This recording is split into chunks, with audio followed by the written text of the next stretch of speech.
Eto mga kalapatid, sa wakas nahuli din natin. No, so pumasok siya doon sa kabila. Problema, di pala nagre-record yung camera natin. So ito yung ibon na nadagit nga natin last time. So may kasama to, dalawa. Sila bale. No, so ito yung isa and then mamaya ko yung white light. Medyo pinakain ko muna eh. Ayan, ito yung isa. Saka para magkakawan ay yun, di ba? So ito yung checkered na nadagit natin last time. Ngayon, eto na, double dagit tayo mga kalapatids. Condition na oh. Malamang to, tinitraining na to ng may-ari. So buwabalik lang dito talaga. So ito yung singsing niya dati. O siya nga, BBC 2026 NDR main B24088. Ayan ha, BBC 2026 main NDR B24000 B24088. Ang likot ng ibon. So, ito yung isa, naka-ring niya. Yan, likot to. BBC Bulacan only Junior. So, BBC Junior Bulacan only 2026 NDR B24088. So halos pareho tong isa. Kasi ito B24088 din. So isa ring, dahil nga ano siya, double banded. So yun lang ibig sabihin nga nito, pag ganyan ng ring, matik to, sigurado ano to, pangmalakasan kumbaga. Hindi naman sisingsingan ng ano to, ng ganitong ring kung hindi to pang ano, pang diin ng may-ari. So ibig sabihin, may-ari nito taga Bulacan.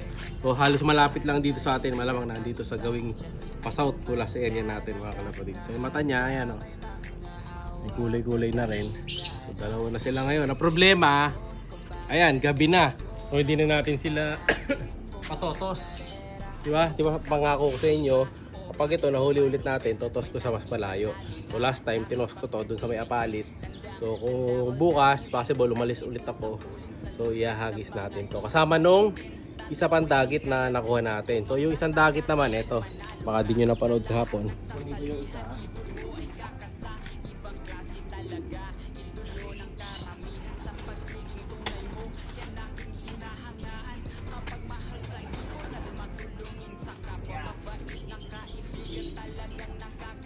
Mga kalapatid, so double dagit. Ayan o. So dalawa yung dagit natin. Isang blue, saka isang check. So ito sila. Ito ka boy. So ito sila mga kalapatid. So pero isa talaga magkakawan ay. Ayan o. Kitang kita natin to nung nahuli natin eh. Diba? Na yung isa niyang mata magkakaroon ng one eye. Ito. Yung kaliwang mata niya, ayan o, medyo maga-maga na. Yung kabila, yan, hindi masyado. Ito medyo cloudy yung mata niya dito. So, magkakaroon siya ng one eye cord. Pero, pagtatabihin ko na lang sa cage to. So, ito yung isa, white flight naman mga kalapatids. White flight yung isang dagit natin. Ang ring naman ng isang dagit, hindi kita dito. Ito mga kalapatids. Yung ring ng isang dagit natin,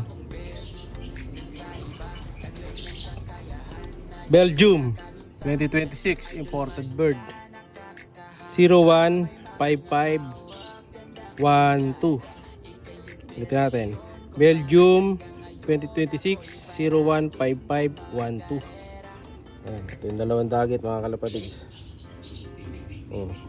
So parang ano lang sila, parang magkapatid lang oh.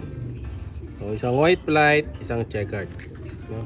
So ito yung white flight na tinatawag kasi yung bagwis niya kulay puti. And then ito naman yung tinatawag na checkered kasi yung pattern niya checkered nga. Ayan o. Pero yung iba tawag dito dark check na kasi medyo dark na yung kulay niya no? So para magkakasipon din pala yung isa. Ayan o, ito yung ilong niya. Medyo maano yung ilong niya eh, ma-dark oh. So tatabi muna natin to para ma-recover. And then bukas, pagka alis ko bukas, itotoss natin mga kalapatids no? So inaka-ready na rin patokaan to kasi nilagyan ko ng patokaan to mga kalapatids. Tinanggal ko pa yung kalapate doon na nakalagay para lang malipat sila doon mga kalapatids, para may bahay sila. Hindi kasi pwede dito sa labas dahil ginagamit ko yung cage no? So ayan sila, re-release natin to bukas ha. So ito yung magiging bahay. Ayan, pasok. Ayan, so dito sila papasok mga kalapatids. Ito yung unang ibon. Dahil lang, umipit. Yan, unang ibon mga kalapatids. Si first dagit. Second dagit, ayan na. Yan sila, medyo magulo. Oh, ayan na sila. Oh. Dalawa sila dito. Ayaw magsama, nag-aaway. No. So, may patuka na rin yan para doon sa white flight kanina. Ayan o, plain water lang. Tingnan natin kung ano, kung babalik pa sila dito matapos nating itos bukas nga. O ayan, tabi. Kaya magsabong yung dalawa na to. Baka mag-aaway. Dalawa na yung dagit natin mga kalapatids.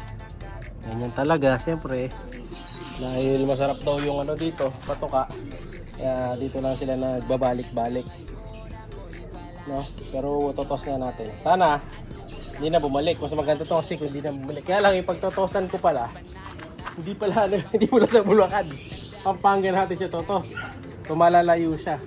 Sabagay kung kinakarera naman to, uuwi at uuwi na. Ayan, sarap muna natin ha. Oh, wala na, hindi na sila makikita dito. Pero sa kabila, hindi pa nilang makita yung background. Ayun o, kasi walang cover dito sa side na to yan eh. Ayan, so magsasara rin kasi tayo ng loft. Nahuli pa siya kung kailan hapon, no? Pumasok lang doon mga kalapatids. Ang ganda ng ano, ang ganda ng kalangitan. Bukas na lang natin to tos umaga.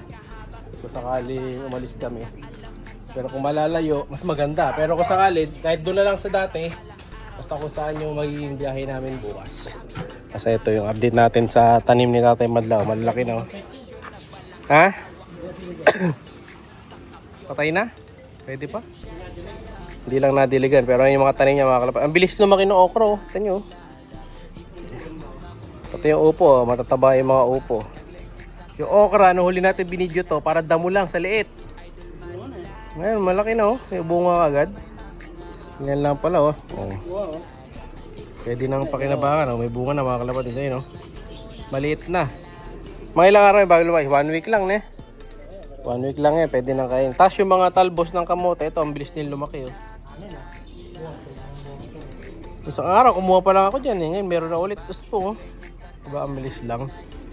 Sulitin natin yung ano dito.